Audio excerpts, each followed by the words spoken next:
Good morning, everyone. Welcome to NUFC Talk TV. The night before Christmas, ready for Christmas, of course, but ready for the Eddie Howe press pre-match press conference before Aston Villa at home. Excuse me, the night before Christmas. No, Christmas for us is the 24th, man. 24th. We get ready. We start again. It's the 24th. You started 24th. We celebrate. We get everything ready tomorrow at night. By 9 p.m., 10 p.m., we start eating.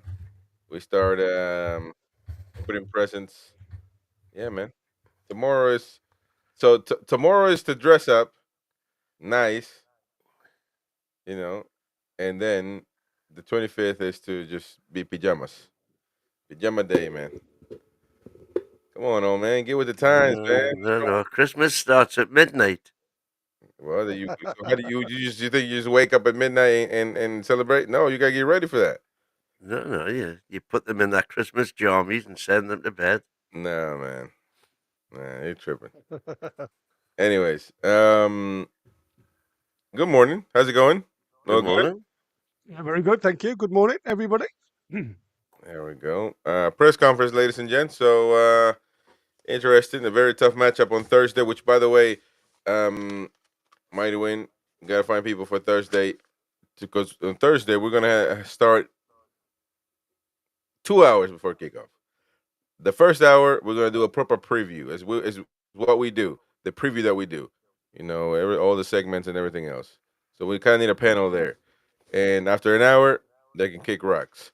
Because me and we're gonna do a build up. It's our usual build up as we do, and then the live match commentary.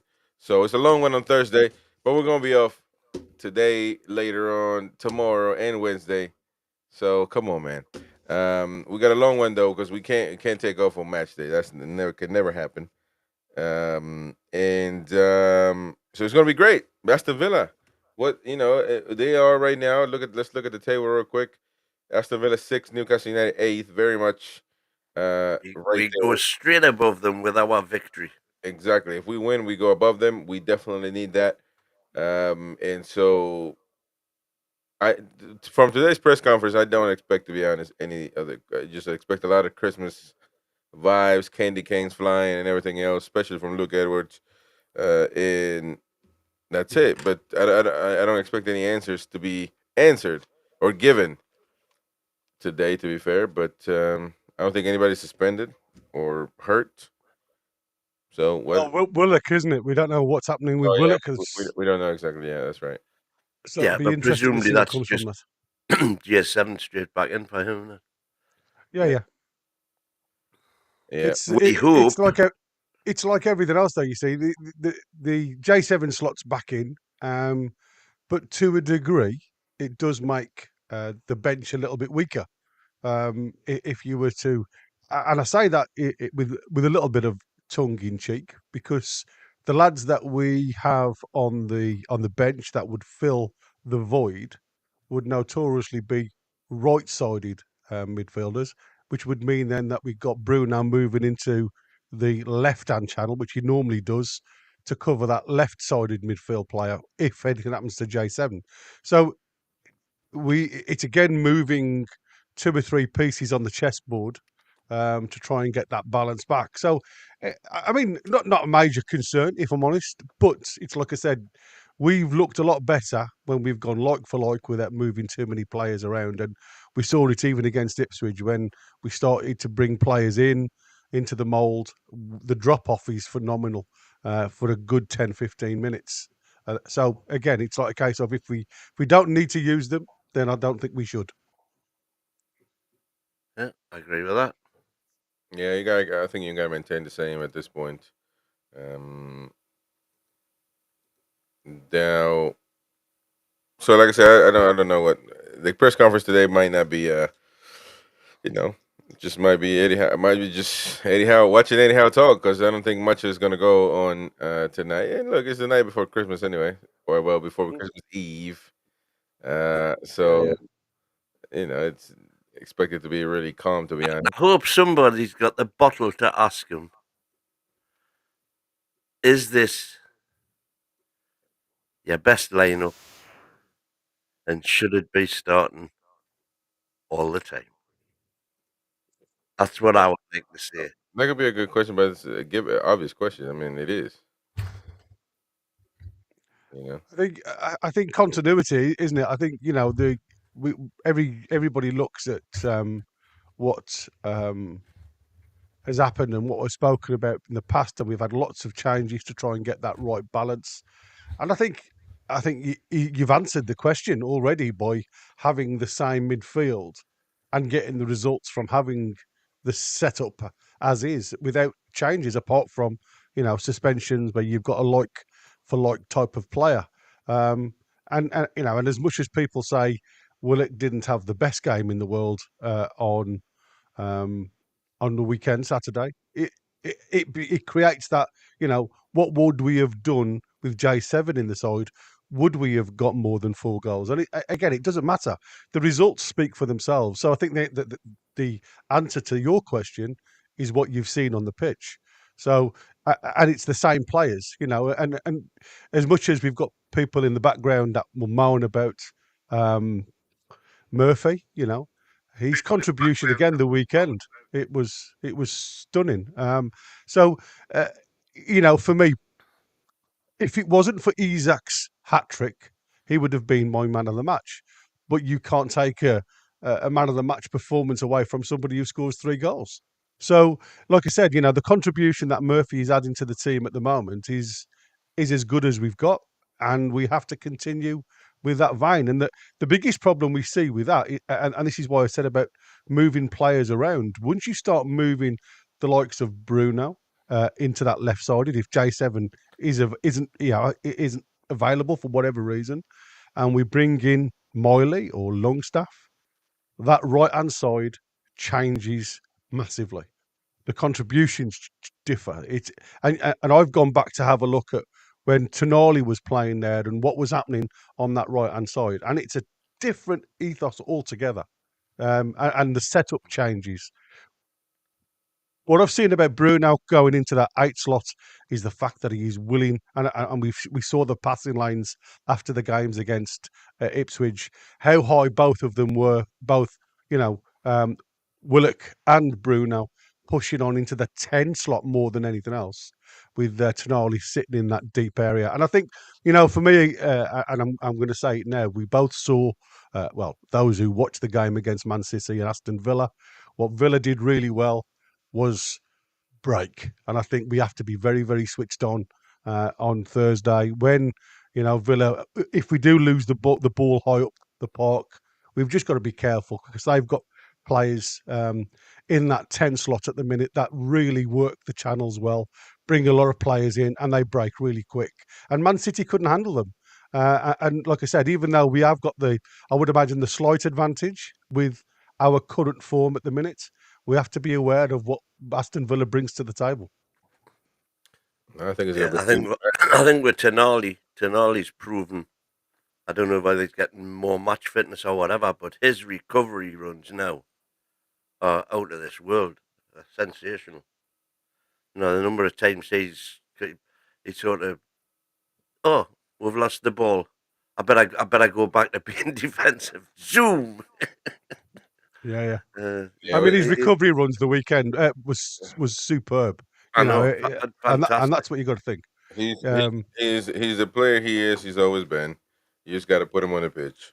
Simple as that. I said it earlier. I think it's early this season. I think he is very close to what Andrea Pirlo was in his time, and he's proved me right time after time again. And by the way, we got to give him a little more time on the free kicks. Andrea Pirlo was great with the free kicks, but we got to give him the opportunity up close. We don't really create many to even let him shoot. To be honest, how many free kicks do I don't even? I'm sure that's a stat somewhere. How many free kicks do we create outside the box? Well, all of them are outside the box. Yeah, that's it'd be a penalty. No, actually, Yeah. I would argue that's plenty because how many times during the course of a match am I saying, "What a waste of a free kick! What a waste of a free kick!" I mean, like right out there. You know what I mean? Like where you can shoot that goal, that set piece. So On that 25-yard mark. Yeah, yeah. I Well, always say If you can get a free kick on the D, as I always say, that's a shot at goal, isn't it? That's what you've Should be. got to say to yourself. Yeah, yeah. And the quality. I mean, that is quite a nice little thing to look at actually, because the way we play, which is predominantly down the left hand side, and we create a lot from that wing driving into the box. We have more free kicks on that left hand channel, inside left hand channel, than anywhere else on the park. I think, apart from obviously in midfield with Bruno.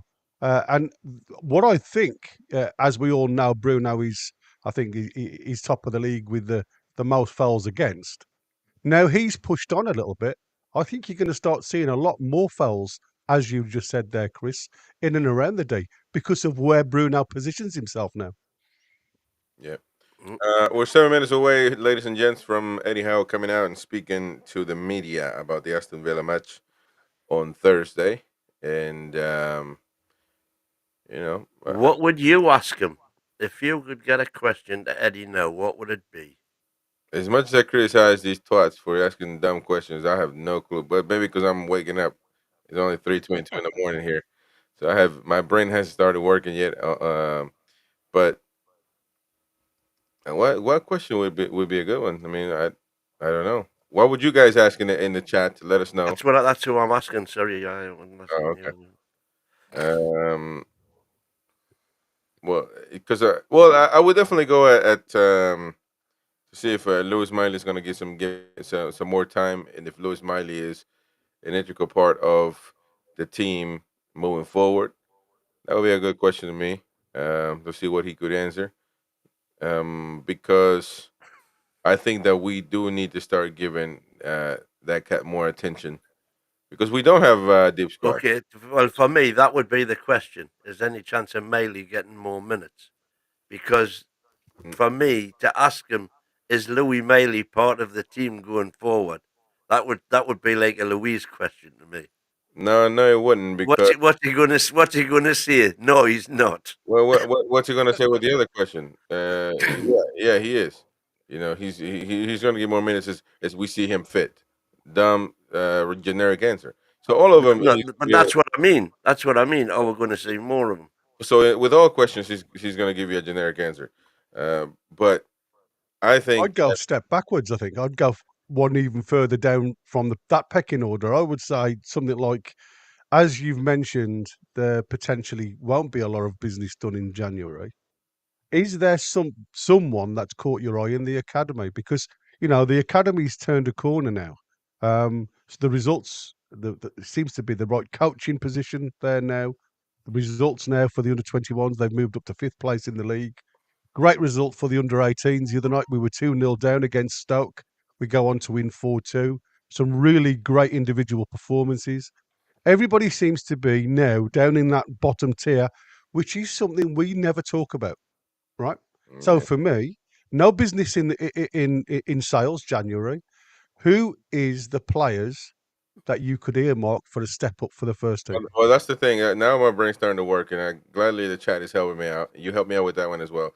Shout out to Jack Carter in the chat who says, "Are we still targeting a center back in January?" That's a good question as well. Boki says, "My question for Eddie would be like Wham said, this is your last Christmas at the till." Roger Cook.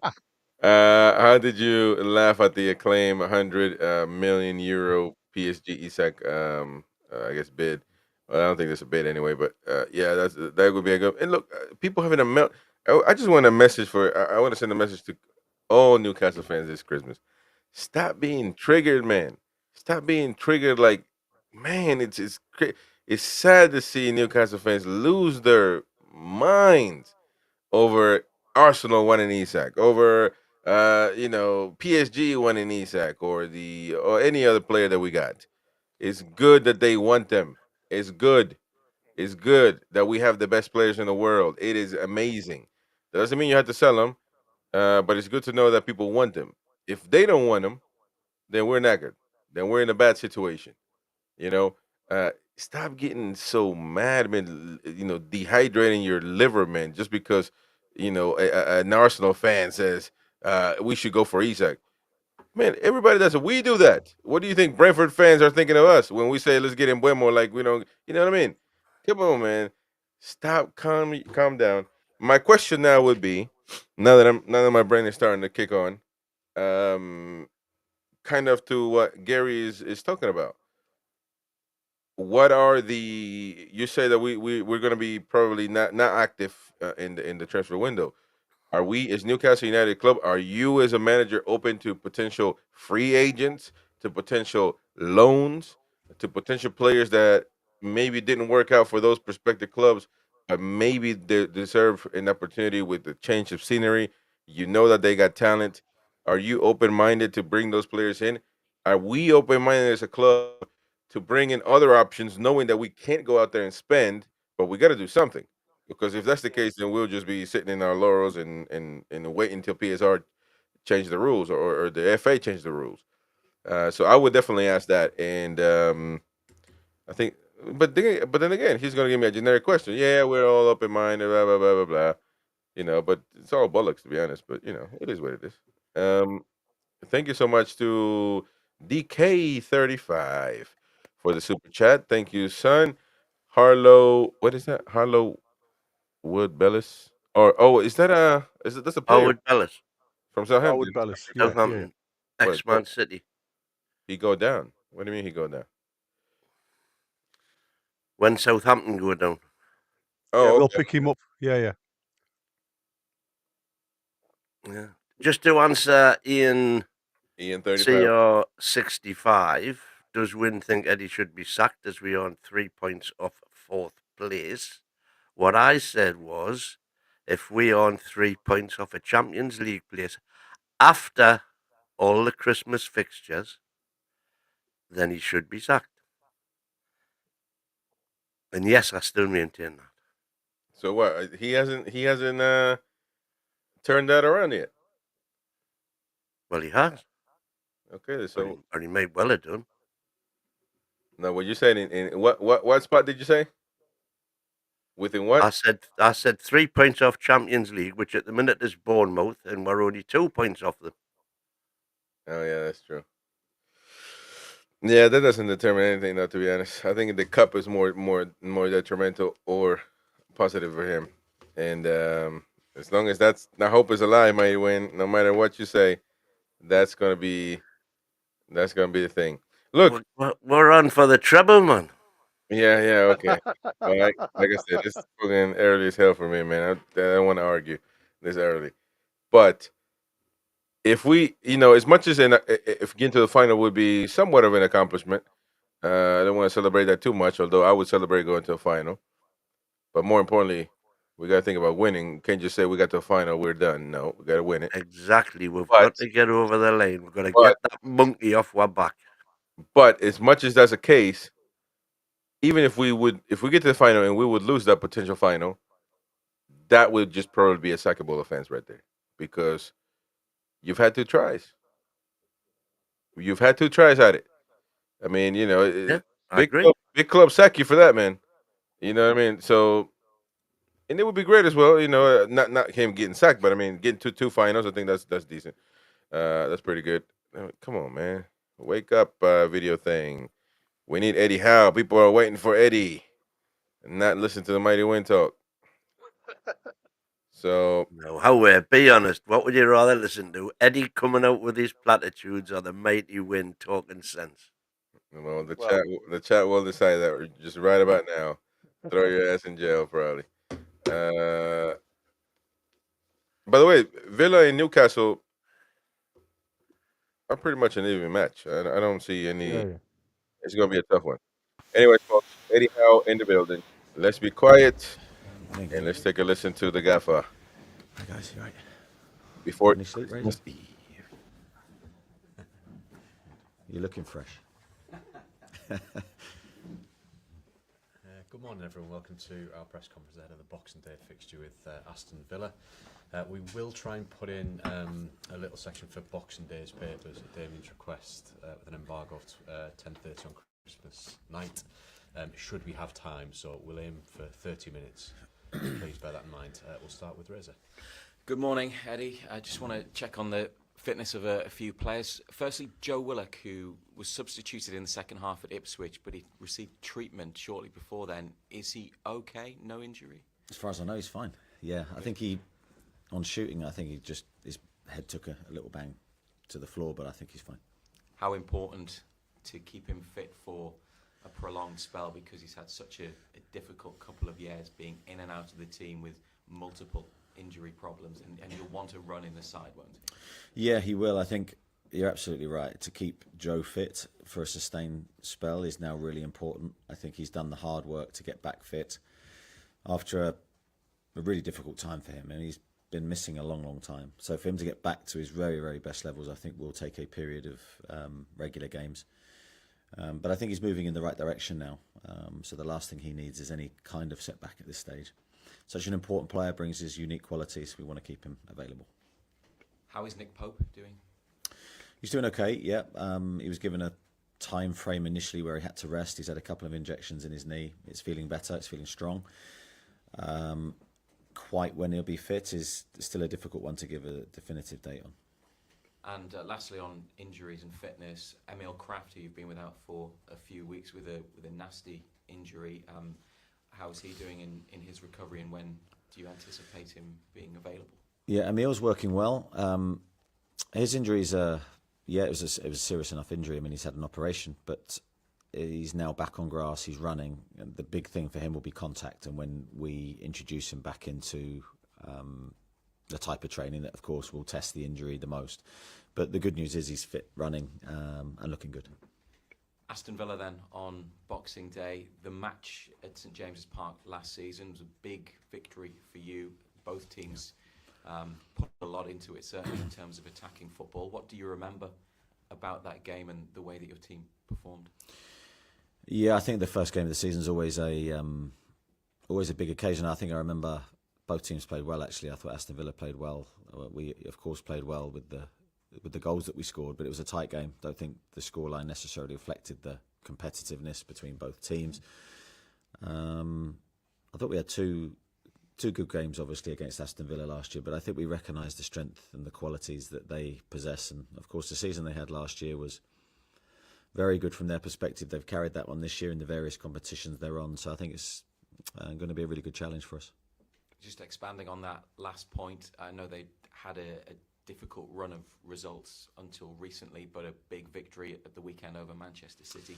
How well do you feel they have coped with the extra pressures and demands of having Champions League football on top of the domestic action? Yeah, I mean, it is a big demand, as we know from last year. I think they've dealt with it very, very well. I think they've got good depth in their squad. They've got some really good players that they can pick and choose from, so they can rest players and take players in and out. But I think the way Unai gets his teams to play, their style is very difficult to play against. Very well coached, very well drilled. We expect a good game. And lastly, you go into the post-Christmas set of fixtures in really good shape after the results and the performances. I know you're focusing firstly on Villa, but how significant do you feel the next couple of weeks will be with Villa, Manchester United, Tottenham, and then Arsenal coming up? Some big games for you. Yeah, it's a big run of fixtures. I think every reason for us to be excited about those games off the back of the recent ones that we've played. I think we've hit a good, consistent run of form. I've been really pleased with how we played within the games. Our style, our creative output's been much better. So I think we need to take that mentality into the next group. Thanks, Reza. Alan, Sky Sports. Morning, Eddie. Morning. Just following up, first of all, on injury. Joe Linton, is he likely to be back for Boxing Day? Yeah, we hope so. I think we'll have a look at him today. He had various facial injuries after the last home game against Brentford, which he came off. A couple of stitches in and around his ear. So we'll see how he is today. Do you enjoy this period? We talked about the exciting games coming up here. And obviously, when you're winning matches, it makes it seem a little bit easier. Yeah, winning changes everything. I think I'll enjoy the Christmas period if we're successful. If we don't, then I probably won't. But I don't think that's different to any other time of year, to be honest, when you're in the line of work that we are. confidence plays such a big part in football. I mean, look at Alexander Isak with his hat trick now. Do you see that exuding from players when these sort of things are happening, hat tricks for the first time for him? Yeah, I think so. I think it just changes the players' feel and their emotions. I think the challenge for us is to try and get everyone in the best frame of mind possible. I think we've seen from the whole squad an improvement from the start of the season to now. I think we're in a much better place. But it's important that we don't get distracted, especially at this time of year. The focus is on the games. We've got some brilliant games on paper for everyone to really attack and to enjoy. But we'll only enjoy them if we're at our best. Consistency is a word that's been used an awful lot in the city, I suppose. Yeah. It's easier said than done, though, isn't it, to put together this run of results in such a tough Premier League? Yeah, this year more than any other, it seems, and not just for us, but for most teams. I think we're seeing good results followed by indifferent results and spells of winning, spells of not winning. And I think we find ourselves grouped together with a lot of other teams in that respect. Now, the most successful teams this season, of course, are going to be the teams that find a way to win. Sometimes when you're not playing well, digging out results in difficult grounds and difficult places. So we're in that period where we are playing well and we want to keep that going. And try not to fall into the trap that we fell into in previous spells. Do records mean anything to you against Aston Villa? I don't think you've lost at St James's Park since 2005 against Villa. And some great games and big results against them as well. Yeah, I always think the previous games tell you something, but they don't tell you anything about what's going to happen in the future. We've seen different results going into future opponents, and I don't think they have any bearing on what's going to happen. So I think just for us, we've really enjoyed playing at home the last few games. I think our home performances in the main have been very good. So more of the same in that respect will be more than welcome. So the players in training on Christmas Day, is that in the morning? Do they get time with their family after that, or have you got to convene and keep them together? No, we'll get them in training, of course, but we won't keep them for any longer than they need to be at the training ground, and then they can enjoy Christmas like everybody else. And just finally from me, on the January transfer window, I think you said previously you've got to concentrate on the players that you have rather than looking externally. Do you still see that as being the case? Yeah, I do. Until that reality is different. For me, it's always the same. Let's concentrate on the players we have. We have a very good squad. My job is to try and get the best out of every single person within that squad. That'll be my focus going into January. If that changes, then great. But if not, then we'll carry on working. Thank you. Andy? Morning, Eddie. Morning, Andy. You talk about the players Christmas Day. What about yourself once you get away from here? What's an Eddie Howe Christmas Day look like? Any Howe Christmas traditions in the family or not? There's a couple of traditions, yeah, which I'll probably keep to myself. But no, it'd be very much, I'm sure, like everybody else's. I think they're, of course, with a house of three boys, a dog, my wife, it will be focusing on the kids and making sure that they enjoy themselves, and very special Christmases, and we've enjoyed our Christmases up here as well. I think they've been really memorable for us. But of course, in the back of my mind is always the work and always the games, making sure the team's prepared. We've left no stone unturned in terms of our preparation. We treat every game the same, regardless of when it is. We'll get back to football then. Alex Isak, you've been asked a lot about Alex, about just how good he is. But looking ahead, how much better does he need to be to kind of become the world's best, do you think? What extra does he need to add to his game now to kind of take him into that next level of a stratosphere?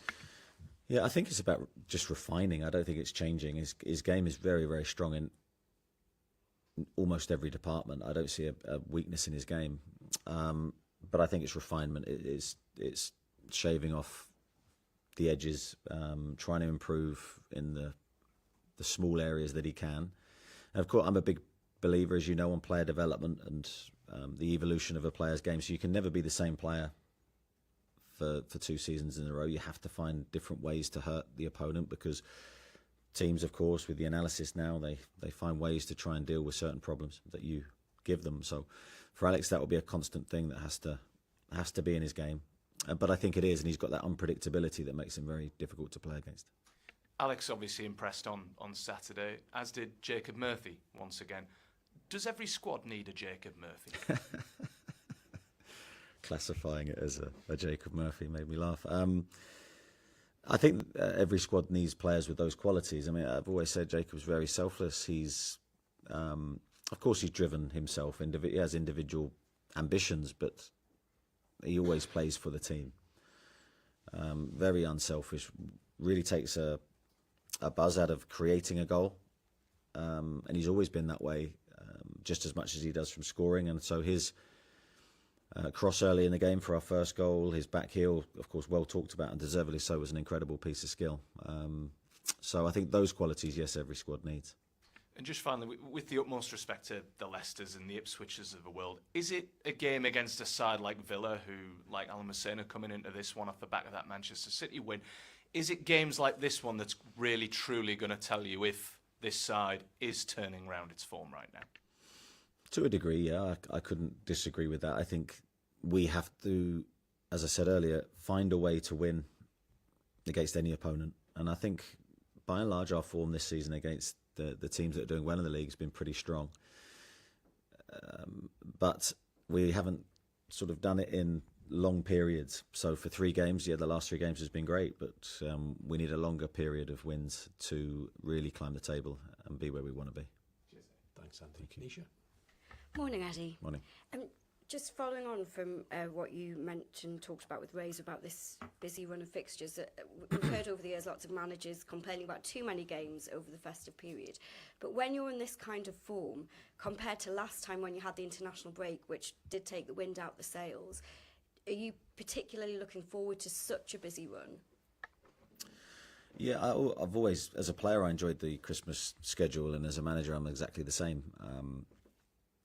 I think they're unique games. I think the atmosphere is slightly different. And I think when you're playing at home, these games over the festive period are brilliant things to be a part of. So, yeah, we're looking forward to the games. And I think when you're in good form and playing well, you want the games to come. You're 100% right. We want the games to come thick and fast. But, of course, we have to do those games justice and perform the way that we have done. So much has been said about the midfield 3 and, finally kind of hitting gold. But are you going to have to really manage the whole team with the volume of games? Yeah, what we've decided to do is look at it a game-by-game basis. So last week was a 3-game week. Because of the scoreline in a couple of games, we were able to just ease players' minutes and manage the squad within the game. So then we felt the players were fresh enough to go again. So we'll do the same. We'll continue to do it on a game-by-game basis rather than making decisions beforehand on who we're going to rest. And a word about Miley. How do you think he's responding to kind of getting back, getting involved with the first team? It's been a long road for him, and someone that's had an unbelievable journey over the last couple of years. Yeah, he has. I think he's handling himself really well. He's training well behind the scenes. I think we've tried to be really careful with him and make sure there's been no reoccurrence of his injury. For someone so young and the demands that he faced last year, physical demands, we feel this year we needed to manage that and respect that and to make sure we give him the best chance of staying fit and look after him at such an early stage of his career. But he's looking good now, and I'd say physically he's looking stronger than last year. Naturally, he's worked hard in the gym. His body's turning into a man's body, and I'm really pleased with his progress. He couldn't have a much better midfield to kind of learn from. Do you see the more senior players kind of taking him under their wing as such? I wouldn't say necessarily taking him under their wing. I think Louis himself is very mature for his age. I think he's treated as a player, an individual player now, like a proper player. No one's had to take him under their wing because of how he's handled himself. He's not needed that reassuring presence above him. He's very individual, very strong-willed. So no, but I think there's a lot of respect there internally in our midfield. You look at the players and the qualities that the 6 midfielders we have at the moment bring. It's a healthy competition. So I think they'll, as much as they'll look at Louis and think we want to help him and look after him, they know that he's snapping at their heels also to take their place. And just finally, you asked about Christmas traditions at home, but what about here at the club? How have you been celebrating Christmas here? Have you done a Secret Santa or anything? No, we've tried to stay away from that, I think, for obvious reasons. We've had a Christmas dinner. We've had a couple of club events, which have been really good. I know the players have been out and about, not obviously before games, but visiting Santa at various occasions. So I think the club have done a really good job in trying to look after the players' families and making sure everyone enjoys the festive spirit while not getting distracted. Thank you. Thanks, Nisha. Damien? Morning, Eddie. Morning. Just going back to Alex, as a young player he scored goals, but not necessarily prolifically. What did you see in him that made you think he could score goals in the Premier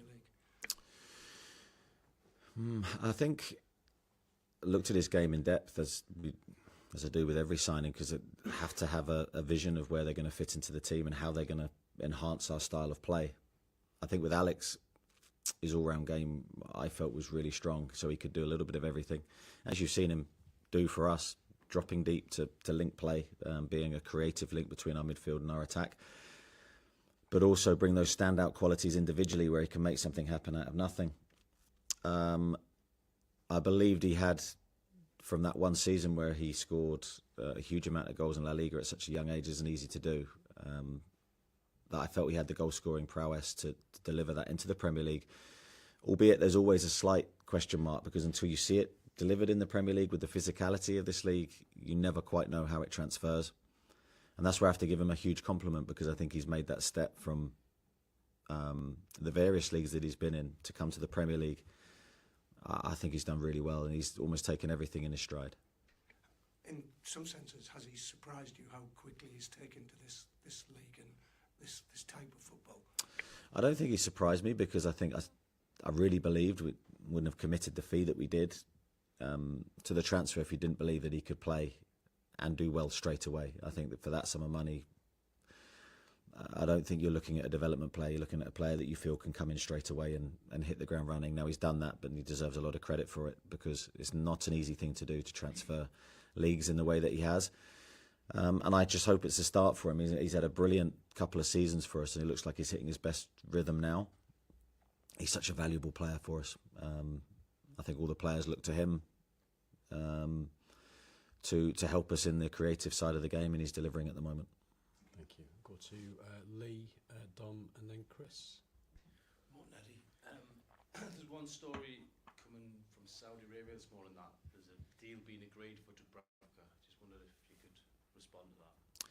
Yeah, that's news to me. I mean, I've been aware of the rumours and the talk about that deal, but I don't think it's got to that point. Okay. And just on the sort of the transfers, looking at it, obviously we've been told there's no pot of money to spend, and obviously you don't want to sell your best players. So how, after 2 windows, can you move things along and try and freshen it up even a little bit? That's a good question. I don't know the answer to that one, to be honest. I don't know if freshening up the squad is something that we would necessarily look to do, because I think in the window that we have coming up, with the situation that we are in at the moment, freshening up's a dangerous word, because what does that mean? I think any player that we bring into the football club's got to have value. It's got to have value short term or long term.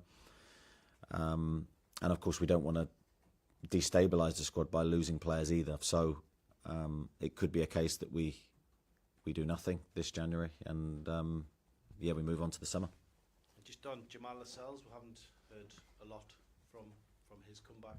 He was in the stands watching the reserves the other night, so he's obviously still very focused. Yeah, he's very focused. He's we always said he's a bit behind Sven. Sven had no complications at all in his rehab, and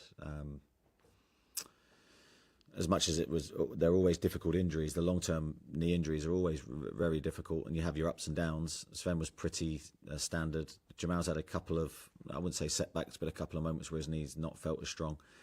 and it will just take a little bit longer than Sven did. But he's on track and he's doing well. I've got to say his dedication.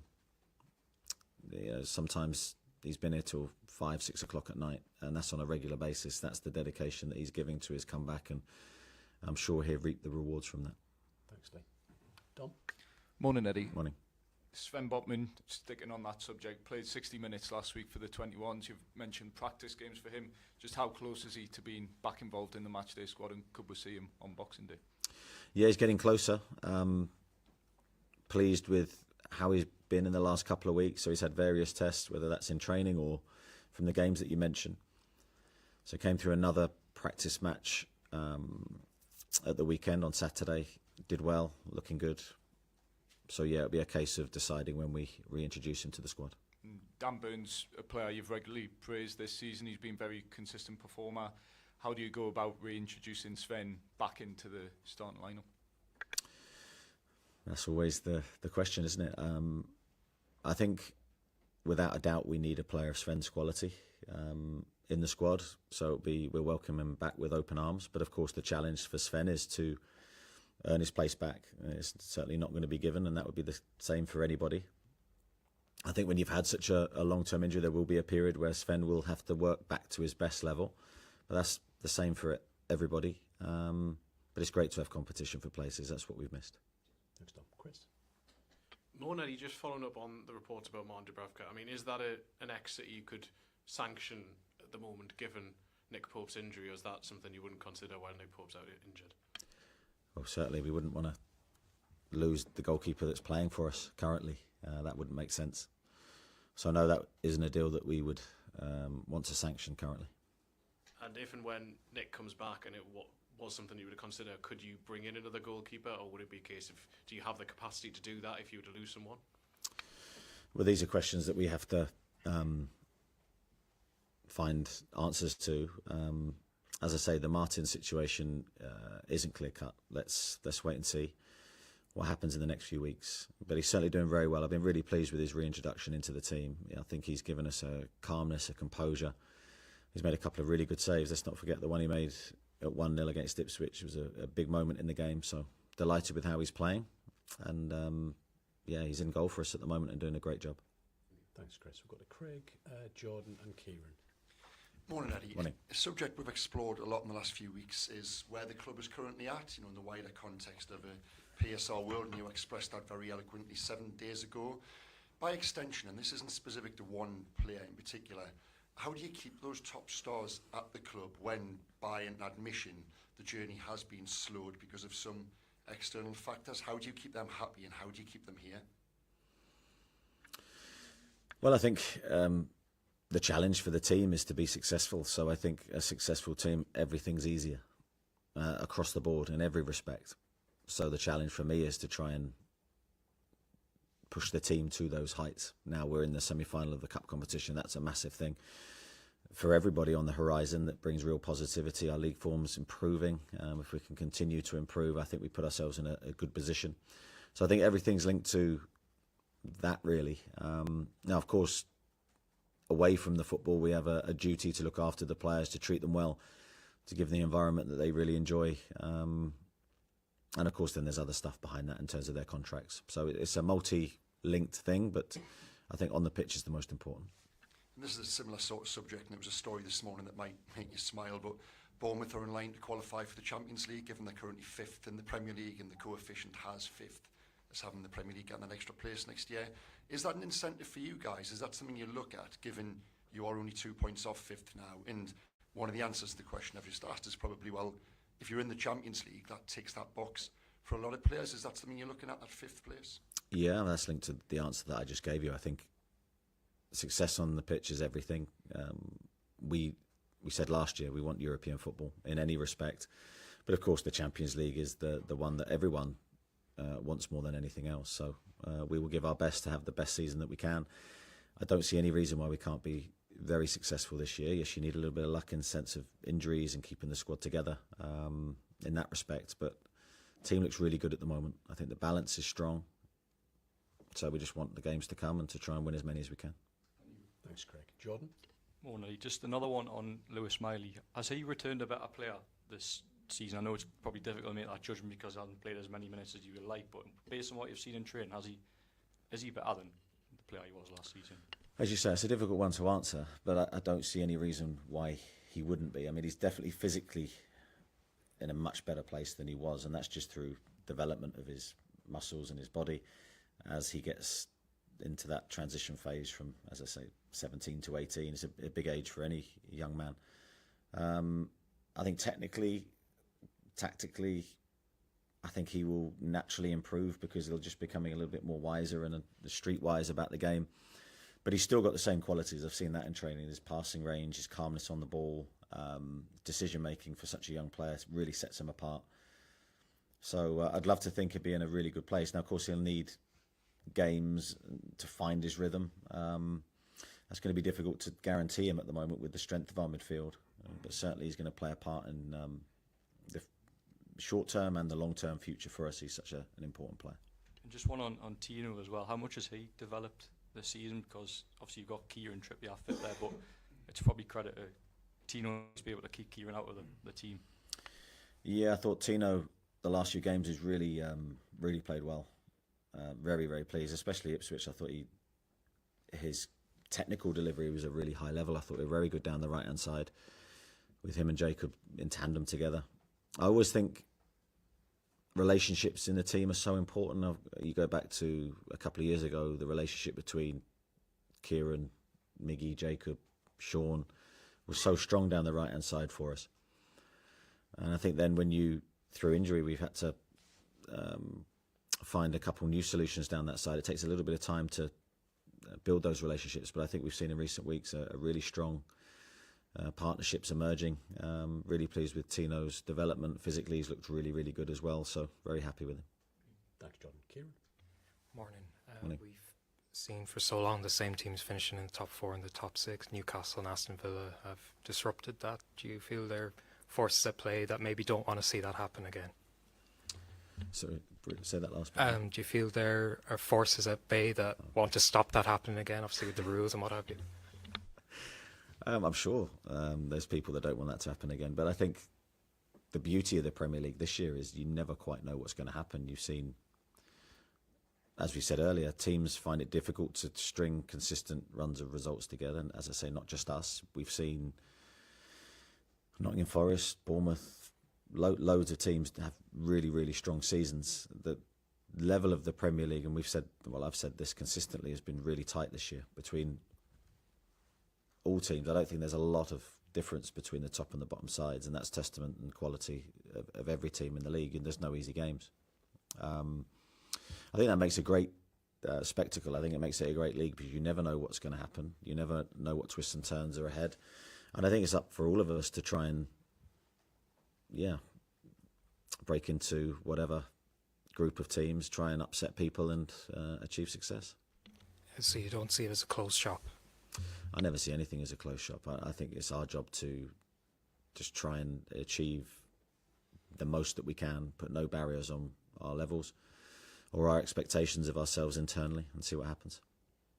Okay, concludes this part of the press conference. We'll move it on for Boxing Day's papers. This is embargoed till 10:30 p.m. on Christmas night.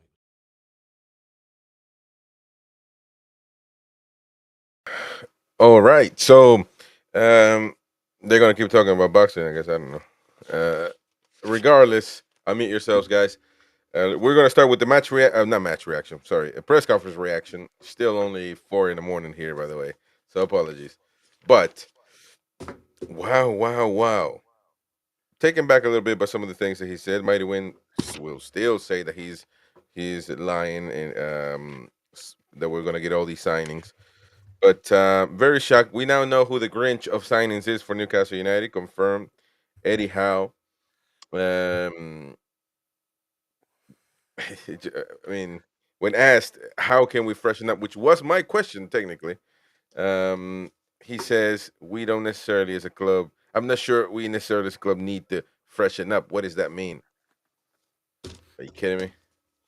Well, I suppose there's a couple of ways of looking at it, and he did mention it. It's about like the unbalance. So if freshening up is the right word or the right response, or anything else. What he's got to be careful of, and we've seen it with a lot of players out there that come into a side, they have to be used to the setup and style of football. What can happen by bringing players in is it can have a detrimental effect on the rest of the players. And we've seen at the start of our season, we are 17 games in now, and it's only really been probably, even though we didn't get the results from the Brighton game, where we've seen a little bit more of the Newcastle that we come to adore. And what I think Eddie's concern is now is bringing players in that will throw us back to where we were before, where we had a team that was unbalanced. We didn't look as though we were going to get the right options. And again, we can all look at that and say, well, that's a negative. I do understand where he's coming from, and that's why the scouting system, as Paul Mitchell said, has got to be spot on, because you need a player that's going to come and sit into the team and hit the ground running. I understand that, but if Eddie Howe doesn't like him, he's basically saying, "I don't want him." So is he going to say? Right there, he just answered for the club. He didn't say, "Well, we'll have to get together with Paul Mitchell. Maybe he has any ideas that we can get together and maybe a player that a player or players, or maybe not." That didn't give you a generic answer about that. He just basically said, "Not sure. We need to freshen up." As if he makes those decisions, and it shouldn't be just him. I'm just a bit surprised. Hang on, the one thing that we've been seeing all season, and the one word that's come up time and time again is stale. Every time we've had a bad performance, everybody's been pointing to the fact that we've gone stale. And to me, that means we've got to inject new blood in. Despite the run we're on now. We're in no run, man. We're just trotting. Despite the trot we're on now, we need new blood. If not even just to keep the guys that are doing so well now on their toes. So, thank you to Mighty Mag for being a member for 10 months. He says happy birthday to Derek. Have a fab one. And shout out to AEW, who says negative Nancy on the left. Why don't you support someone else that can match your unrealistic expectations? It's unrealistic to expect an improvement on the squad because we haven't in the last two summers. Wake up, AW. I think it might be 4 a.m. for you as well. You need to wake up and smell the coffee, man, because we are falling behind everybody else. We're falling behind everybody else. And without even seeing, look at all the options that might be available. We have PSR problems. Yes, we got sponsorship limitations, but you cannot sleep on your laurels. Football moves on. Is this our trophy then? Is this what we need to celebrate? Being what are we 8th in the Premier League? That's our trophy. Let me know so we can celebrate already, because I'm holding off for something else. Hopefully, other people, other fans, the majority of fans have different expectations. We want a bigger stadium for what? To do what? To celebrate 8th. Got to be. I mean, we need to have a little more, a little bit higher standards. We don't need to freshen up. Come on, man. This squad is not deep. We have a really good 11. We might need a right wing, unless now are we happy now? Murphy is the right wing for Newcastle United now. Is that the case? But that's the problem, though, isn't it? What we've got to stop being is comfortable. It's not about being comfortable, and exactly. This is where we were saying before about what Eddie's just said. We have got players in the background that will be looking to come on and jostle for their shirt back, and that's a good thing. But as I keep saying, and please correct me, anybody out there who can come in for Tonali and be like for like in our squad. Now everybody's going to go Bruno, but we've seen that you pull Bruno back into his position that was from the past. Who fills Bruno's position? of like for like. You're losing the quality all the way down the side. So I totally agree with what you've said, Chris. What we need now is to move forward. Again, we're talking 2 transfer windows, 18 months without a fresh body coming into the club. That can affect the starting 11. There's also lads in the chat that are saying we are buying for the future. Also correct. You can see by the lads in the academy, but they're not going to affect the first team. Future-wise, 12 months, 18 months down the road, absolutely. I think there's a lot of blood in there that will not only affect the first 11, but also affect the PSR issues because they can be sold from the academy for profit. So there is hope and there is future. But what do we do the here and now? Because like I say, we're in a really strong position league-wise now, having a run of form that was really poor. We couldn't inject new faces, so we had to literally go with what we've got. And now all of a sudden, there's 8 players on there that are guaranteed a shirt virtually every week.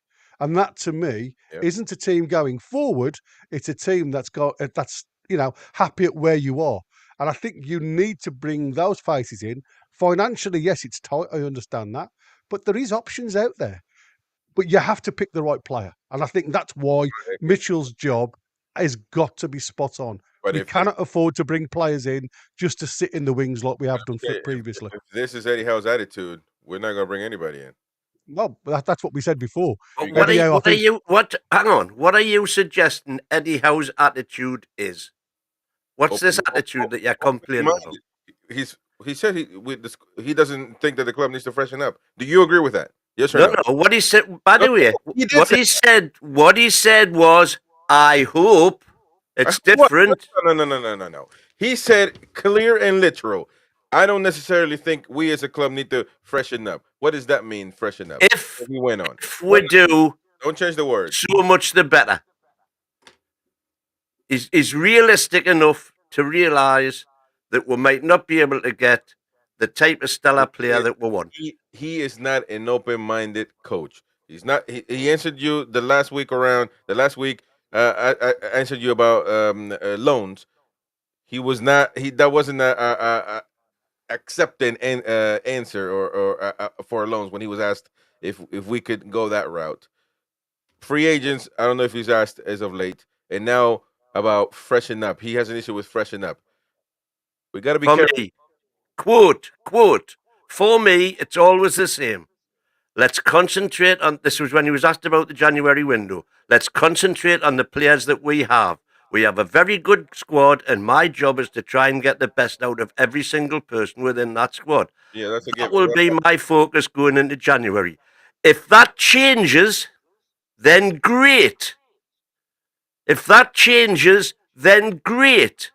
If not, we carry on working. If that changes, that's great. His words today. His words as well. We don't necessarily, as a club, need to freshen up. To me, that's simple enough. Everything after that is irrelevant. AW, how much does whining and complaining improve our PSR situation? Here's the thing, mate. I don't know if you figured out yet. We're here to talk and discuss about what's going on, what's being said with the club. This is not a parade. This is not this is not the stack. We don't do none of that. We don't have pints and drink on camera. Sometimes we do, but we're talking about football. We're talking about the game. We're talking about what Eddie Howe had to say about what's happening with the club. We got to give our opinion and have a good discussion. So if you want a stack YouTube channel, I don't know if we can get that one started on the side. We can just get drunk on the show. But we got to talk about what's happening. Tiger Studios, he says, win no matter what changes, we still need players. Exactly. And I don't agree with that. I don't think that's the attitude that Eddie Howe is not giving you an attitude that we need players or that we could improve the players or that we could improve the squad, rather said. I think that's nonsense. He's giving you the attitude that we don't need anybody. I don't agree with that at all. That's gonna. Well, you don't agree with it, but that's what people can assume from what he said. Well, that's what you're choosing to assume. And you're choosing to assume I'm choosing to assume that Eddie's being a realist and saying that if we You know, can't get a player who's going so to improve the be- squad, being a realist is accepting the situation that you are and being open minded to other options and other answers. And he is not. He is not. well, That's I the disagree problem. with you That's the completely. problem. You think he's What a open minded? surprise. Do you think he's open minded to accept loans, to accept free agents? If the free agent is the right player, absolutely. Do you think he's open minded that if Paul Mitchell goes out there and gets a young player that Eddie Howe has no clue about, that he'll say, "Come on, lad, we'll give you a shot"? Do you think he's open Yes, minded if to that? he's a young player, yes, Well, definitely. apparently not, because Paul Mitchell tried. Apparently, he had a few options. He only wanted a certain. Well, yeah, apparently. Where does the apparently come from? Chris thinks No, he from must have done. from, Therefore, from it is no from Paul Mitchell. nonsense. From Paul Utter Mitchell. Paul nonsense. Mitchell came out and said there were other options, but the manager wanted a Paul certain. Mitchell didn't come out and say Paul that. Mitchell did come out and say that outside of St. James Park. Show me where he said that. Yeah, well, we have time right now, but we'll look it up later on. Paul Mitchell You're also just going along there with a lazy common narrative of no. of what happened You're during the summer. going on with the lazy commentary that Eddie Howe does everything perfect and that Eddie Howe is the answer to everything else. You have not once criticized Eddie Howe more than just after the game when you're heated, of course, because he make numpty moves. After that, you're on about the bandwagon and the big drum and all of that. Like Have I a say, critical mind for it. it's much better being a happy clapper than it is being No, a no, it misery isn't bush. actually. It's better good to do a job instead of just having a pint on camera. David Knight, Paul Mitchell did say that 100%. I heard him say it in the interview. Yes, Well, show me where that is. yes, he Show did. me where that You is. know, he did come out. And say It is fact, Wayne. He did say that there was players that was lined up and it was offered to, but he only wanted the At centre back. half. And what happened there, he didn't want to stir the hornet's nest because he just got to the job. I can disagree with that to a certain extent. However, that's the reason why he didn't just implement moves because he didn't want to stir the hornet's nest. 6 months later, I hope. Tell me what I want, what I really, really want. 6 months later, I hope that he's actually able to do a job. I hope. AW says negative Nancy only believes what suits the anti-Howe agenda. Not at all. I've said here, you're probably new. You're just getting to know the channel. I've said here I want Eddie Howe until the end of the season to prove his worth.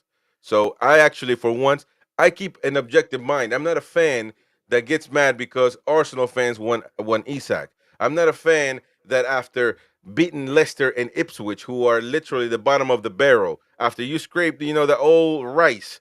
That's what they are right now in the table. I'm not celebrating. I'm not throwing a parade. I'm not getting tattoos on my body. That's what the Mighty Win is doing. I don't do none of that nonsense. I come on here, try to keep an objective opinion, because if we're just going to have the black and white parade 24/7, then we're here for nothing. Nobody will take us serious. So we got to come here and think. Yeah, well, let's have a look at what has just been said. We're not the Eddie Howe out brigade. We are, the cartel brigade, if you like, because we know it's nothing to do with Eddie Howe that's stopping us from spending money. It isn't Eddie Howe wanting new players. It's the fact that, as Eddie Howe has said, well, somebody put in the comments. I mean, and I think that was more tongue in cheek than anything else. There's not a player in the world that can improve our squad. Well, again, that's just a flippant comment. You can't take that as read. What Eddie's been restricted in doing is going out there and spending the money on the players that he wants specifically. Now, I read again this morning that we're really heavily linked with Richarlison. Now, where's that come from? Because Richarlison isn't a player that I think would improve the squad. And again, I think it's all about the narrative. We're desperate for a second striker, a fit second striker that can support Isak. Because if anything happens to Isak in these next 3 games, we are, at this present moment in time, screwed as a club because we all know our limitations up front.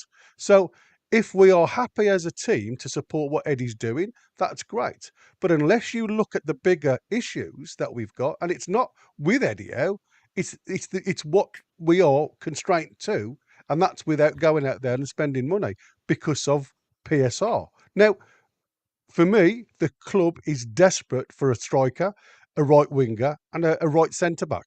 Now, can we honestly go out there in January and compete with the big boys to move further on in the league and compete for Europe if we don't fill the void? And I think that's the answer. That's the question you've got to ask. And Anybody who's questioning us, Yeah, that's exactly. what you got to ask. Yeah, no, I agree. I agree with you. See, somebody just Gary just started thinking. That's all he did, man. Plain and simple. You just got to think a little bit instead of just throwing a confetti in the air. Um, to be fair, I don't think that we need much, but we need something. I think we need a second striker that can't be. You don't need Einstein to find out a second striker for Newcastle United. Midfield, I could probably use one more in the midfield. You can probably use one more in the midfield. A right wing. Now you need a proper right wing on that one. Um, as much as I know people are a bit mighty. How's it going? Win on the Murphy statue. Are you getting the coins lined up? All the nickels and everything else. Hopefully you are. I'd be getting me pennies lined up to buy him Wembley or Bakayoko. Hopefully you and AW in the chat are getting the Murphy, the Murphy statue getting going. Don't start spending my money for us. I don't want to And, build a statue. but as far as I'm concerned, we need a proper right wing and maybe a center back. But mainly, if we have to spend right now, we can only spend on two players. I would go for a right wing mainly and then a center forward second. You could get away with the midfield because you got Joe Willock and Lewis Miley, so actually you could get away with it. That would be probably the least of my priorities, to be honest. Even if you get Longstaff, you should get rid of Longstaff or be a squad player, meaning third is an option on the bench, and maybe a center back. But right here, Eddie Howe says Botman will have to earn his spot back. It won't be given. Right, so hang on. You've just made a statement there saying surely we should be able to get a second striker. Right, now if let's assume that second striker was, let's say, Richarlison or let's say Calvin Lewis from Everton, what would you say? Who? Dominic Calvin-Lewis. Dominic Calvin-Lewis from Everton, who we've been linked with a million times, or Well, he's- Richarlison, who we're being linked with now. What would you We're say? not going to if we got pay one of over them? 50 million for Richarlison. That is ridiculous money. What would be my opinion? You're saying if we get those two players? Either of. Look, I think that Richarlison is a talented guy. I mean, he I don't think he is a number one. He wouldn't be anyway. But I think he's had issues with not playing, not starting for and being subbed off for Tottenham. So he's got issues. So he's got those. There's a certain situation with players when they don't accept being subbed off. Which if you start subbing Isakov, I'm sure he's not going to be happy. However, there are players who are detrimental to the locker room. I don't know if Richarlison is that, but he's definitely been caught on camera pouting and shouting a lot when he gets subbed off. And if he's okay with being a sub, I don't have an issue with that. His chicken dance, somebody said. Well, by all accounts, he's obviously not okay with her. Well, then he can't come on the club. Well, exactly, right. So, but there's an example that you're saying. Surely you can go and get a one. Surely you can go and get a one. Yeah, you can probably go to South America. You can go to Africa, more South America, to be fair, and get somebody a striker that's getting it done. That can be a second. You say no, but Julian Alvarez came to Manchester City and he killed the league. So you have to be open-minded. That's the problem. We want it all. You're open-minded for anything South American. Anyways, we want it all. We want the best players. We want Mbappe. Some people might say that Mbappe is not for the tune. I don't even know what the hell that means. He's not for the tune. Okay, so we want all the best strikers in the world, but we can't spend on them. So what is the solution? Just sitting back, waiting and see what happens. Well, I ain't got that long, man. I hope I got long, but we gotta. You mighty win should be shouting and screaming, man. Because how old are you today? Happy birthday, man! If you're not, he's getting close. Happy birthday to you. He's closer to 100 and he's 0, so you might want to be short of patience, man. I'm telling you. You need to get a striker that wants to be a second, that's willing to be that. Calvin Lewin could. You need to get used to patience. No, I'm not. Calvin Lewin. Look, I started being a fan. I told you, 2005, 2004. It's been a long time, bro. I've only seen rubbish. You understand that? You saw Huey Well, Gallagher. if you think what you've seen since 2004 is No. rubbish, Yeah, but no. But all I've seen is rubbish. You've had a cup. You've had a final here and well, there. you've seen 22-23, which Nah, is the yeah, greatest season we've ever had while no, I've but been not supporting to them. me. Not to me. Well, maybe because I fell in love with other players that are proper players and that just couldn't get it done. But you at least have seen the tune. Did you see him win in the '60s? Yeah. Yeah. Well, you were Every 40 by game, then. every game, including Rangers away. Okay, so you've seen something. I haven't. It's all been rubbish on top of rubbish.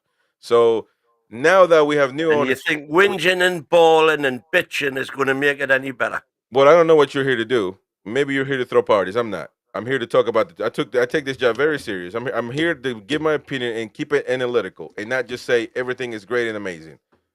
So you got to Yeah, say what it you is. don't have to say everything's great and amazing, but you don't have to say everything's bollocks either. But I didn't though. But I didn't. Yes, you did. You said you've seen Oh, nothing since rubbish since 2004. And so is that? Am I wrong for that? Or am I right? Absolutely, you're wrong for that. What the hell have we won since? What the hell? What have we done Well, since? we haven't won anything, granted. Other than parties. We've still seen some fantastic performances. Other performances, man. Performances. What are you talking about, win, man? Pardew finishing fifth by the luck of his 10th. I'm supposed to celebrate that. Other than that, nothing but rubbish. Until PIF came and gave us hope, and now the hope is becoming. And that hope has been taken away from us by alphabet soup. Look, man, we got to do something about it. If we can't change the rules, we can't do anything illegal, whatever. But we need to do something about it. We can't sit on our laurels. We can't say, "Oh, the squad doesn't need to freshen up. Doesn't need to freshen What up." have I just said? I've just said the squad does need to freshen up. So once again, after we debate, you agree with me and disagree with Howe. My goodness, how many times has that happened before? No. Hang on. Many times. This started Yeah, when man. you tried to claim that Eddie Howe didn't want to freshen the squad up, and I told you that was patently wrong. Well, he said that though. Because he said, if that changes, no, none of that. If what did he start with? Great, man, go on, man. You just lost, man, and even Gary couldn't contain his laugh.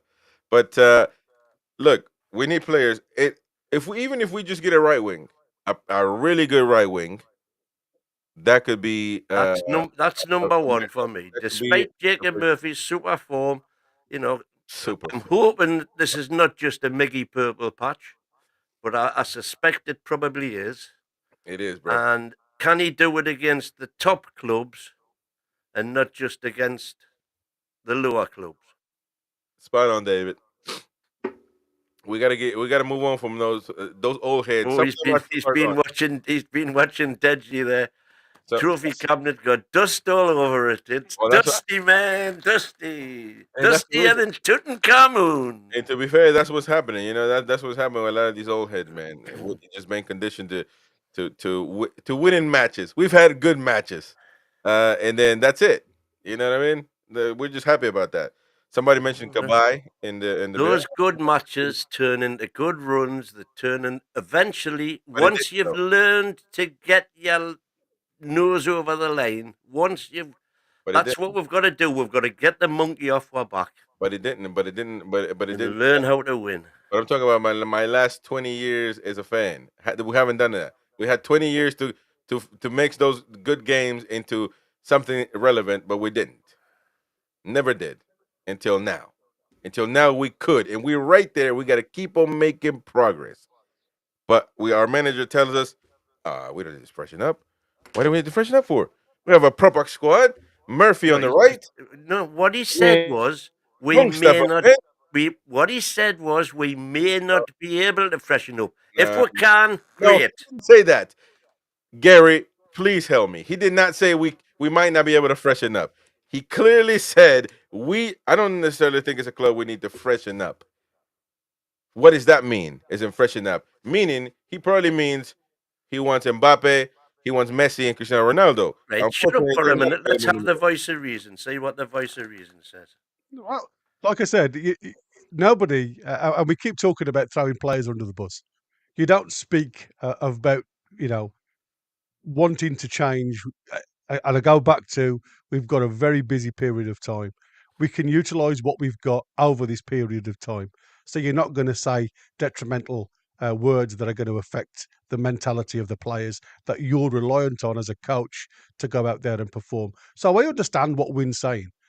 I understand what Chris is saying, because as fans, we want to see the delivery of goods to get us projection and to get us the performances going forward in the league. You know, and I think that this is what I keep going back to when I talked and spoke about Amanda and Mirdrad's with the words that they spoke. You know, we want to be winning the league. We want to be winning the cups. We want to win the Champions League. It's great saying it, but as a club, the dreams from the players from the initial takeover is starting to be questioned. And as fans, you know, we have every right. And you again, Win. I say it all along. I love to work with you because you're always the glass half full. I look at it from a fan's basis and saying, where are we? You know, 3 years ago when the crest of the wave started, what's happened since? And like I say, this isn't a club issue. This isn't a support issue. This is the cartel issue. This is the Premier League issue. And for me, how can we produce goods now to move the club forward? And, you know, we can talk about what's happening behind the scenes. The Stack apparently has produced lots of money for the club. So the club now financially have to look at other things. And again, somebody mentioned in the chat about a new stadium. We wouldn't have been offered a new stadium unless there was a PSR issue. What they're looking for is to produce money that we can't get commercially as bums on seat support. And I think, you know, we've got to look at it where we are. We aren't a club fighting ourselves. We're a club fighting everybody else because nobody wants to be our friends. So what we can do and what Mitchell is starting to do is to buy for the future and future-proof us. But what happens to the here and now? And that's what Chris is asking. What happens to the here and now? Because as a supporter, I want to see an advance on where we were last year. I don't want to finish seventh. I don't want to finish eighth. I want to finish in the top four. And then I want to move on and be really looking at, you know, I don't know whether I put it in the chat. There was a picture I picked up from one of the social medias about our team that played Man United in the cup final.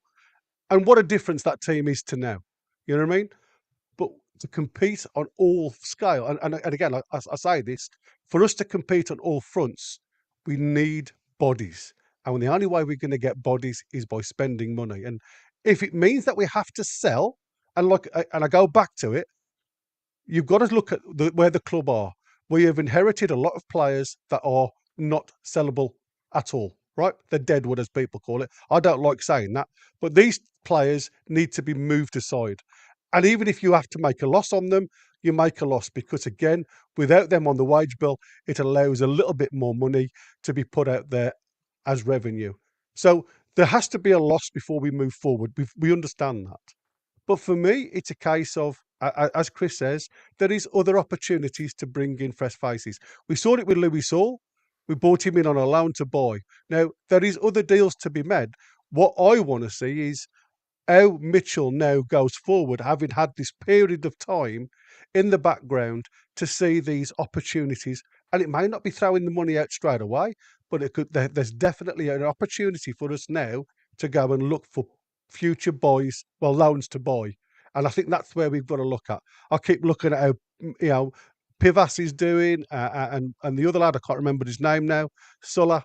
And if these players are sort of performing out in Europe, is there an opportunity to bring them back next year and advance the squad anymore? Don't forget, these kids are very young. So again, they're still developing the game. So I can see it from everybody's point of view. The way I look at it now is the fact that anything we do in January, anybody that goes, there has to be players come in. There has to be. Because if not, you're going to go through the rest of the season as also runs. That's why I think you need to go get the players first because you're not guaranteed to sell these guys, so you can't sell them without having the replacement on board. That's why you got to go out there and try to sign him first. You got to go for your top priority, who should be a right wing, and then go from there. So there we go. You got it. Win. Got through your head. Good. Flip flop. You just said there, top priority right wing. 10 minutes ago, your top priority was a striker. Actually, you're not listening. You might. Are you drinking mimosas, man? What's wrong with you? This early. I said Later. this year right wing is the main priority, then center forward, and then maybe center back, and then probably midfield. Although midfield, it's last of the priorities, but it Well, could. right wing is priority for me. Right wing, centre back, and then centre forward. Let's give Asula. Let's get another 3-0 up and give Asula some more minutes. That was why I couldn't understand that on Saturday. Why he didn't, when Isaac got his hat trick, why he didn't take him off, give him a rest because he's made of glass, and give Asula half an hour or whatever it was. Well, it would have been half an hour with the extra time. I thought that was a missed opportunity. As it was against Leicester, I thought he could add more time against Leicester. But he's not going to get much chance now against the likes of Villa, Man U, and Spurs, is he? That's if he's not going to come on against Leicester and Ipswich, what's the chances of him coming on and having minutes against the big boys? And that's you're absolutely right. And yet when he came on, he still looked as though he's certainly got the pace, he's got the strength. You know, has he got the touch? That's the key. I don't think it's about the touch. I think it's more about the pace, to be honest. He is. Well, he's got the pace. We know he's got the pace. I think. Well, I don't know. I think. I disagree. I think he's missing the pace. I think he's taller. He is Lewis Miley. I'm talking about. He's taller. Oh, well, I'm talking about Asula. Oh, Asula. Well, Asula never get minutes, man. So I don't know. If Lewis Miley, he'll definitely not get minutes either. Like against Man U or the rest of the bunch, unfortunately, because that's how Eddie Howe. Well, I hope not, because that means the midfield that's on the field are going to be playing out their skin, and we're going to be winning, smashing, happy days. Or I hope so, because if we're beating them like a drum, then a guy like Miley could come on. He'll get some minutes. But regardless, he needs minutes to get his legs going. He's taller. I think that's what's missing on him right now. The pace. He still looks a little bit stiff. He looks, and to be honest, I always had that concern with Lewis Miley. He might be a tall kid, slow tall kid in the midfield. You got to be careful with that. But I think he's talented, and he needs to be given time. Osula, look, he's the second striker, so right now he's gonna have to play. And Eddie Howe needs to be true to himself. He needs to say, look, this is the guy that I have second right now. I'm either gonna give him the opportunity, because that's fair enough, to be fair. Other clubs do it all the time. A young guy is the second striker, because he's not gonna play all the time. But when it's needed, is he gonna be my number 2 guy? Some kids do take that pressure, some don't. To be honest, when I see Osula on the pitch, I don't think pressure bothers him too much. He grabs the ball and goes. It's more about maybe the technical thing, the decision making that could be taught. But he has to make a decision. Is this my second or is he not? But you can't be in the middle, because there will be time. I don't agree that Isak is made of glass. Hasn't got hurt in a while now, so he's a proper striker, proper center forward. But eventually he will be absent due to, I don't know, fucking injury or suspension. I don't know, whatever. He'll not get suspended. So never puts a tackle in. You need to know, is this guy going to be my second? Yes or no? If not, you need to look. You know what I mean? But if he is, then get him ready, decision making, and don't waste time on it. I think the one thing I've seen about Eddie Howe, he's not a gambler. He wants to keep his best players on the park, and I think sometimes, and I said this after Saturday, my only answer to Eddie Howe was to try and get Anthony Gordon scoring goals, get him that confidence, get him the lift. His game itself wasn't bad. He did really well, but at the present moment in time, he seems to be snatching at efforts towards goal. And like I keep saying, when the game's against you, it doesn't matter how you perform. If you're not contributing towards goals or assists, then we've had a similar issue on the right-hand side. And we all know what happens eventually. The goals dry up and you can't seem to buy a goal from anywhere, which was previous performances. So we have to look at what Eddie was trying to achieve from the game against Ipswich. Again, if you're going to go out there and perform and produce, the games against lesser teams are the only opportunity or availability you get as a coach to try and lift individuals. And we all see what's needed for Asula. For me, the only thing that you're going to get for Asula is to get him out on loan.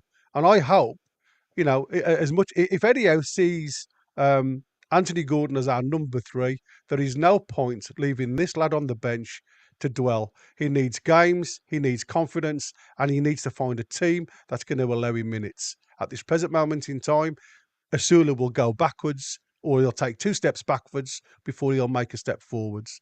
And we'll see that with Miley if he doesn't do the same. I mentioned this weeks ago, and it will happen. And Eddie needs to find a way of getting these lads minutes. How he does that, that's up to Eddie Howe. And so, as far as you're concerned, Chris, Isaac isn't made of grass. When was the last time he was out? Well, the last time he was out was 2 months ago when he was out for 33 days and he missed 7 games. Okay, that's this season. And that's the only. So he got hurt one time. Is that what you're saying? He broke his toe, didn't he? Yeah. Broke his toe, huh? Okay, so one time. Okay, good deal. What about your man? The other one? Which one? Which other one? Well, he said did he get 10 goals yet, or what? Did what? Sorry.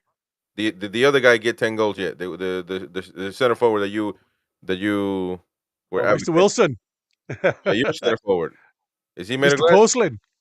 Yeah. Well, when no Callum's made of glass, that's not the world's best kept secret. So you already lost that bet, man. I wouldn't. When you lose a bet like that, so you keep going at it and going at it and going. It ain't lost yet. It ain't lost yet, kid. Until judge your painting when it's half finished. Until the day after he gets hurt, and you're looming and glooming, and you're depressed because everything that you kept saying before that is absolutely rubbish. Because a long way to go before the end of the season. And who was right? There is. Who was right? Did you tell me, Chris? You're right. He's going to get hurt in 2 weeks after he comes back.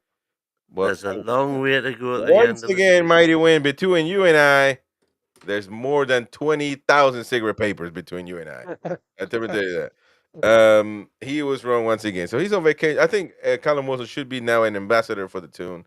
I think that would be a great job for him. And just it is what it is. AW says Gary Howe takes his time with new players so they can adapt to the game plan. See Gordon, Botman, Bruno. It's just not about minutes. Well, it is. That's absolutely fantastic. But again, I'll go back to what if Isaac gets injured now? Have we got the time to develop these players? That's what I keep asking you. It's okay buying the players. We know what he can do and how Howe works. He's a fabulous coach. I have no issues with Eddie Howe as coach. My concern is the depth of squad, and that's what I keep going back to. Wilson should have been gone last season. We needed a replacement. Going out there and buying these players that, yes, will produce in the long run, aren't going to be the answer here and now, especially with the financial scrutinies against us. So for me, there's lots of players that can go out there. We talk about Eddie likes a player that is versatile. There's lots of players out there that can play a right wing and a striker style role because they play more of an inside right position, so they can go outside or inside. So we're looking at players that can be versatile across all areas. And I go back to Anthony Gordon. Anthony Gordon is one of those versatile players. He's just going through a really sticky moment at the moment, but he'll never be a centre forward, which is where Eddie's playing him. So again, you've got to start looking at, if we go out there and buy, and we can only buy one player, where's our weakest area at the moment? And everybody will agree, probably the right wing, because nobody looks at Isaac ever getting injured. But when he does, all of a sudden, it seems as if everything else falls down because we don't have enough structure within the squad to recreate those opportunities going forward. So we have to be careful on how we do it. And I think Asula will be a player, but I think he's going to be more of a style of Chris Wood, than he ever is of Isaac, because I think he'll need delivery. I don't know. I don't no, but I don't think that you just gotta think mighty win because now Chris Wood is rubbish. He's talking about the style. He's talking about the It's about style. style Yeah, of I know what he's. I But know I, but I, exactly what he's. I know but I exactly disagree what though. he's saying. I disagree though. Chris Wood was never as fast as Asula is. I think Osula, man, you give him the ball, he starts dribbling. I think, man, and like we only got short samples anyway. But listen, I think he's got the attitude to be thrown in there. Certainly, So do I. if a kid has the attitude, if he doesn't shy, if he doesn't crumble under the lights, then you might just give him time if you believe. But you can't be in the middle. You can't be in the middle. And with Lewis Miley, he said when asked if a loan could be a potential thing for him, he was adamant and said, "No, no, no, no. That's not an option. He needs minutes and etc. But you got to give him minutes. If that's the case, you got to give him time. You got to know. In the past, everything is perfect. Like, that's what I'm saying. Everything is 4-0. What did we win to? How much how many goals did we score against Brentford? Right. 3. Everything is perfect. Oh, everything immaculate. No, I said it during the game. If we're winning like this, game is over. Give this kid time. Give him time. He just gave him time against Ipswich, and that's and that I was criticizing when he wasn't coming on the pitch, and then when he came on, I said, all right, fair enough. I take that back, but he should have gotten more minutes before because you have to prepare. You have to prepare. You're not if Newcastle United allow 4 goals in that amount of time, it's not because of Miley. Trust me, it's much deeper than that. So you got to give him time. If you don't want to loan him out, then you're gonna have to give him time yourself. And that's what I'm saying. Don't be in the middle. You have to pick your poison if you're Eddie Howe. Any other talking points that came up in the presser? Butman should be coming back soon as well, but he'll fight for his spot very though. close. He'll be fighting for his spot. Big Dan Burn. He's been, you know, man. He's got to fight for his place, as he said, which is exactly what you want. You want everybody fighting for the place. Hopefully it's not the Tonali fighting for his Well, place. regardless of what anybody thinks, it looks as though we're stuck with Dubravka for a while because Nick Pope is still getting injections in his knee. I don't think that's the case either. I don't know. I don't think that's the case. Dubravka will want to go if he's not, guaranteed that that he's on the same level, the level playing field against Pope, or maybe he wants Eddie to tell him you're a starter, which that's rubbish if that's what Dubravka thinks. But I don't think that has any bearing on Dubravka leaving or not. To be fair, when does his contract end? So June. So you ain't gonna stop him. You're not gonna stop him. I tell you what, you would stop him if he was still a fixture in the first team till the end of the season. That would stop him. Well, that's something that needs to be spoken about, isn't it? And it's got to be a decision and a discussion that's had by manager and player, or as people say, head coach and player. Nobody looks at a future and says, you're going to be out for so many weeks, because we all know this season after Pope's shoulder, he hasn't looked the same keeper. He hasn't looked confident catching balls. He wants to punch everything. So, is there something more mentally issue with Popey? And I must admit, I'll hold my hand up. I wasn't a massive fan of Dubravka, but since he's come in, for me, he hasn't put a foot wrong. He's done really well. And as Eddie said, he made a really big contribution to the game when we were only 1-0 up, because he come out and closed the angle down and saved us from going 1-1. And as we always say, goals change games. Goals change the ethos of games. So when I look at where we are now, is the fact that it's a discussion that needs to be had sooner rather than later. Obviously, Saudi are interested in taking Dubravka off our hands. He's got 6 months left on his contract. Go. Come then, he is a free agent to talk to any other club and go in the summer free. You better. So there's lots of discussions got to be had between now and January. I think Dubravka is going to have to basically right now be guaranteed a spot if you want him to stay. And to be honest, if that's the case, I would let him go. I would let him go because you got to be honest with how he can't guarantee nobody a spot. If he it's plain and simple. But Mighty Wins says it looks like the Dubravka can't go. You crazy, man? He's gonna be going. He doesn't give a damn about. Just again, yeah. He's a open free the agent. gun, man. If He's Dubravka's yeah, a fixture till the end of the season, and let's say if What? Pope comes back from injury, and Eddie still picks him as number one, that changes his mindset completely. Where would you rather be? Saudi Arabia or playing in Champions League for us next At season? this point in time, I don't know, man. We got a lot of but money going. There. are you guaranteed that spot come next season in the Champions He's League? Well, already that's the been in this problem. situation. He's already been in this situation, and he's been dropped as soon as Pope's come back. But then that's what I'm saying. That'll be the difference. But When he's already been Pope there. comes back, if he stays number one, that could completely change his mindset. You have this positivity that's almost ridiculous to a certain extent. He's already been there. Well, Bro. you think it's ridiculous. I love it. He's already been there. He's already said, "Look, I'm gonna give it a shot." And if Yeah, he's yeah, clearly okay, right. He's been there, and Pope. you want him to give another try. What I'm saying is, let's assume Pope comes back this time, and he doesn't get the elbow. I hope his career is not over. I'm sure he's gonna come back. Yeah, but I'm saying when he does come back from this injury. Merry Christmas to AW.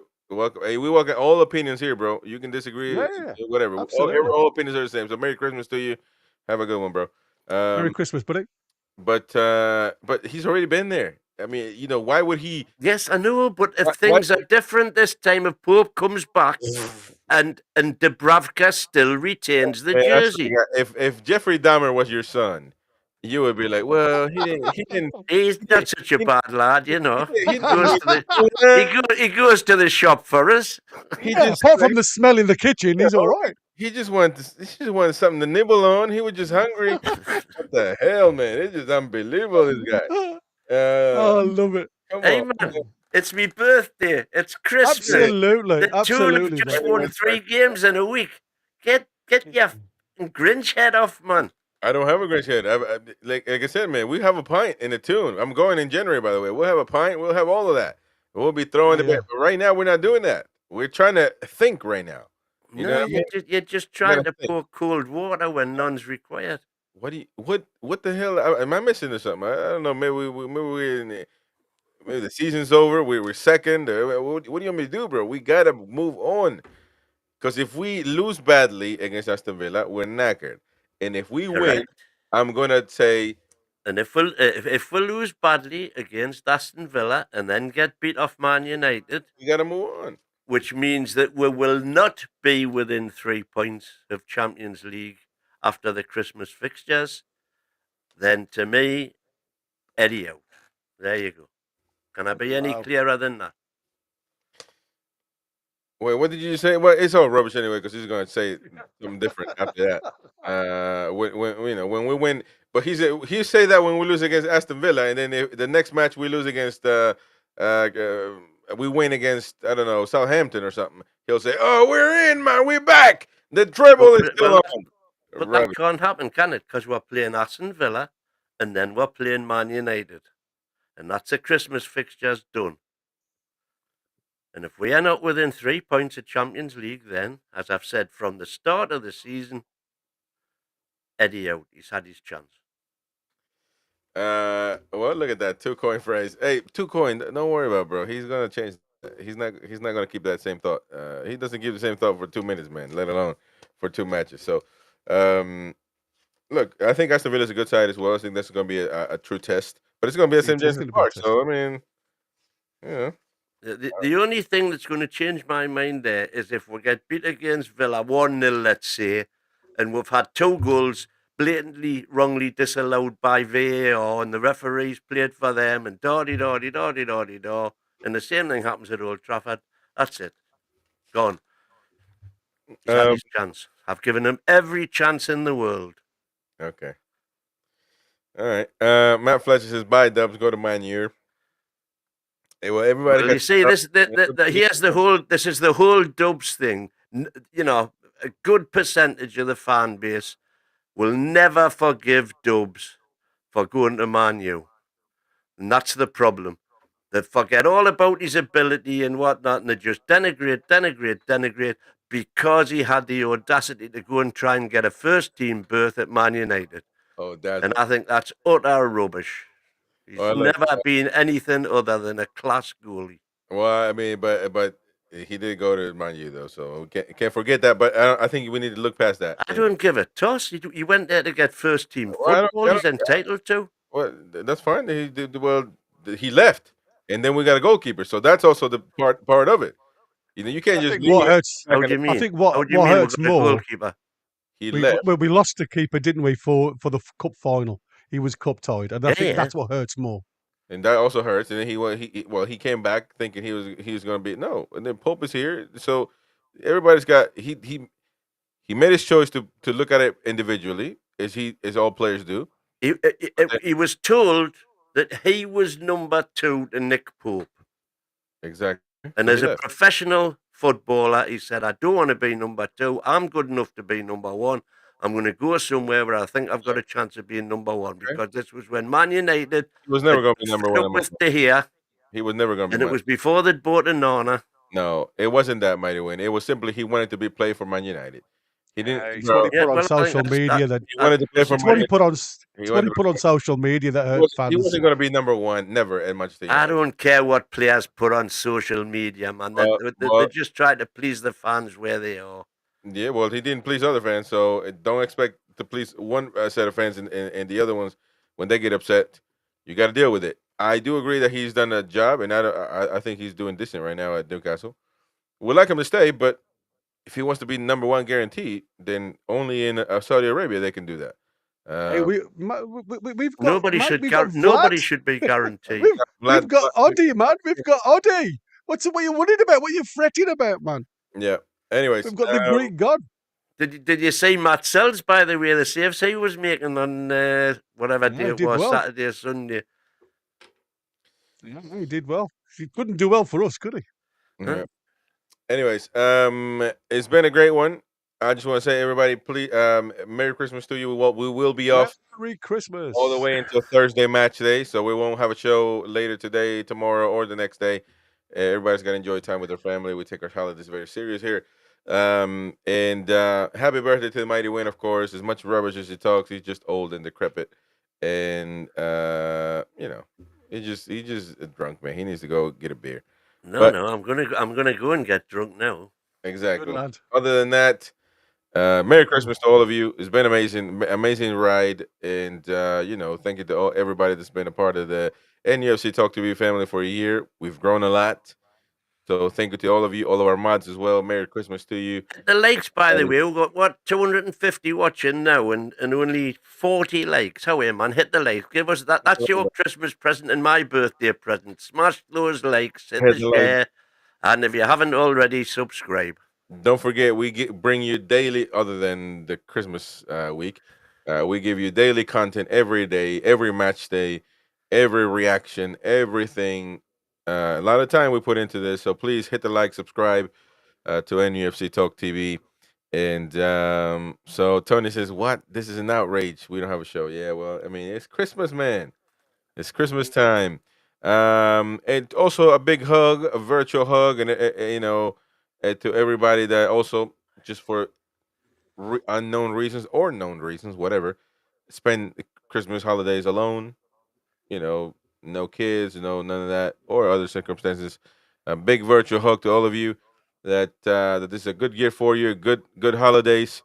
All the sick kids, all the sick people. That nothing but health to them, and that 2025 is an amazing year for everybody. So, other than that, happy clappers and bedwetters alike, together at last. Merry Christmas to all of you. Merry Christmas. Ho, ho, Merry ho. Christmas. Hey. Away the lads, lasses, and bands. Highway, the lads and lasses. We will see you back on Thursday, 2 hours before kickoff this time. So I don't know how we'll do it, but we'll do it. We'll see you later, folks. Bye bye. All the best, Carol.